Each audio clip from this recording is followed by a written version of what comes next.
Dans la vie, il faut avoir un Josué et un Caleb pour entrer dans Canaan. Je vous explique. Dieu avait promis aux enfants d'Israël un pays où coulent les laits et les miels. Moïse, avant d'entrer dans la terre promise, il avait envoyé 12 espions dans la terre promise pour aller explorer ces beaux pays que Dieu avait promis. À leur entrée, à leur retour, ils avaient rapporté un rapport. Certes, les rapports que les 12 espions avaient amenés, c'était un rapport vrai. Ils avaient montré combien de fois que c'est un pays où coulent les laits et les miels, et ils avaient même rapporté quelques fruits pour montrer réellement comme preuve que c'est un pays où coulent les laits et les miels. Mais par contre, ils avaient décrit les pays en quelque sorte qu'ils avaient explorés. Ils avaient décrit devant les enfants d'Israël que c'est un pays qui dévore ses habitants. Et que nous avons vu vraiment des hommes de haute taille. Nous avons vu des géants, nous avons vu vraiment des enfants d'Anak. Face à cette pression, les enfants d'Israël, ils ont commencé à crier, à murmurer contre Moïse et contre Aaron, à leur dire « Mieux serait pour nous de mourir en Égypte, au lieu que nous puissions venir et mourir dans ces pays que Dieu nous a promis. » Et ils découragèrent ainsi les peuples. Par contre, face à cette désolation, il apparut 2 personnes. Parmi les 12, à l'instar de Josué ainsi que de Caleb, qui encouragèrent les peuples en leur disant « Certes, ces pays, il est vrai qu'il y a des géants, mais avec Dieu, nous allons remporter la victoire. Allons-y et emparons-nous de ces beaux pays que Dieu nous a donnés. Dieu sera avec nous. Il ne va pas nous délaisser, il ne va pas nous abandonner. » Mais les peuples, ils cherchaient à les lapider par contre. De fait qu'ils n'ont pas cru à ce que Josué et Caleb leur avaient dit. Ils n'avaient pas cru en Dieu. Du fait que Josué et Caleb, ils étaient toujours là. Ils étaient là pour rappeler aux enfants d'Israël que nous avons un Dieu grand, que nous avons un Dieu puissant. Lui qui nous a fait traverser la terre, la mer Rouge. Il nous a fait traverser la mer Rouge. Ça sera si facile pour lui de nous faire entrer dans ce pays parce qu'il lui-même il nous l'a promis, mais il cherchait à lapider Moïse, à lapider Josué, à lapider Caleb.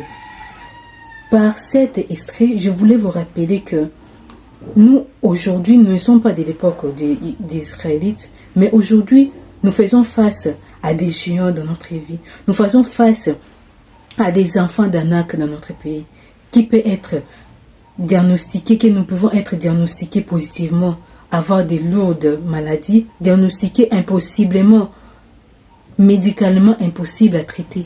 Nous pouvons être diagnostiqués de plusieurs maladies. Nous pouvons faire face au refus des dossiers lorsque nous sommes en train de chercher de l'emploi. Nous pouvons faire face à des multiples déceptions amoureuses. Nous pouvons faire face à des violences conjugales. Nous pouvons faire face à beaucoup plus de tensions sur le plan quotidien. Nous pouvons faire face à beaucoup plus de tensions, à des violences, à des viols, à beaucoup plus de pressions de la vie auxquelles nous pouvons faire face. Mais une question que nous pouvons nous poser, est-ce que dans notre entourage, j'ai un Josué, j'ai un Caleb qui peut me réconforter, qui peut me rappeler que j'ai un Dieu puissant, qui peut me rappeler que j'ai un Dieu qui va faire en sorte que cette maladie incurable, humainement incurable, chez Dieu il y a la guérison parce qu'il a envoyé Jésus-Christ et qu'à travers ces meurtrissures que je suis guéri.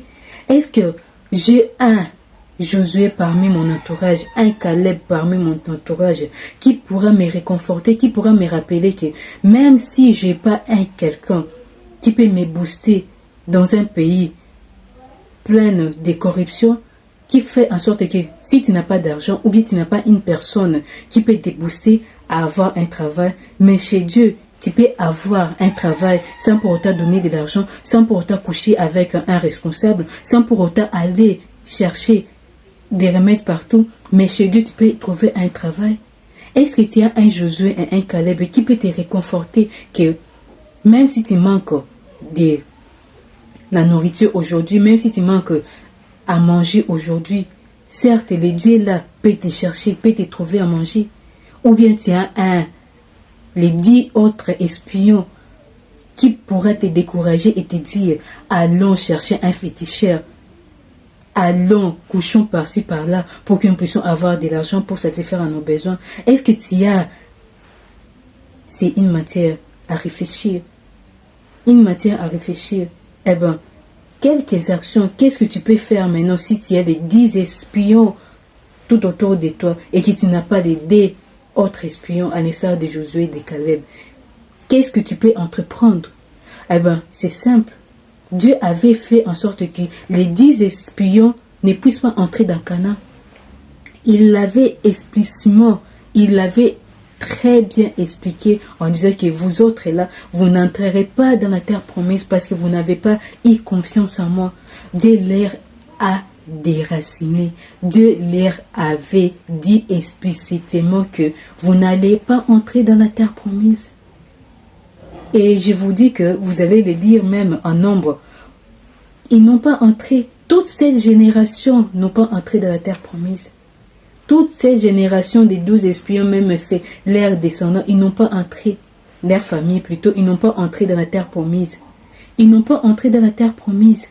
À l'instar, à l'exception de Josué et de Caleb, ils ont entré dans la terre promise. Pourquoi? Parce qu'ils ont eu confiance en Dieu. Ils ont eu confiance en Dieu. Ils n'ont pas regardé les négativités. Ils ont gardé positivité dans les promesses de Dieu.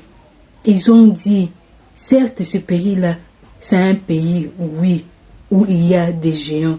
Mais avec un Dieu puissant que nous avons, nous allons entrer dans la terre promise. Nous allons entrer dans Canaan. Laissez-moi vous dire que, en ayant ce genre de personnes autour de vous, qui peuvent vous réconforter, qui peuvent vous réconforter votre foi en Dieu, votre croyance en Dieu, vous allez remporter la terre promise. Vous allez avoir une santé qui est ferme. Vous allez avoir des travails. Vous allez avoir beaucoup plus de solutions à vos besoins que vous ferez face. Continuez toujours. Eh bien, débarrassez-vous de toutes ces personnes-là qui mettent de la poisse dans votre vie. Débarrassez-vous de toutes ces personnes-là qui mettent des crocs en chambre dans votre vie. Dieu va mettre devant vous des personnes, des Josué, des Caleb, qui seront là pour vous réconforter, qui vont vous aider à vous réconforter, à vous rappeler que Dieu a dit ceci dans sa parole. Et vous allez remporter des victoires. Vous allez entrer dans votre Canaan. Que Dieu vous bénisse. Je suis Percy Téma. Abonnez-vous toujours sur ma chaîne. Et n'oubliez pas de partager surtout afin que les autres puissent être encouragés, puissent être entourés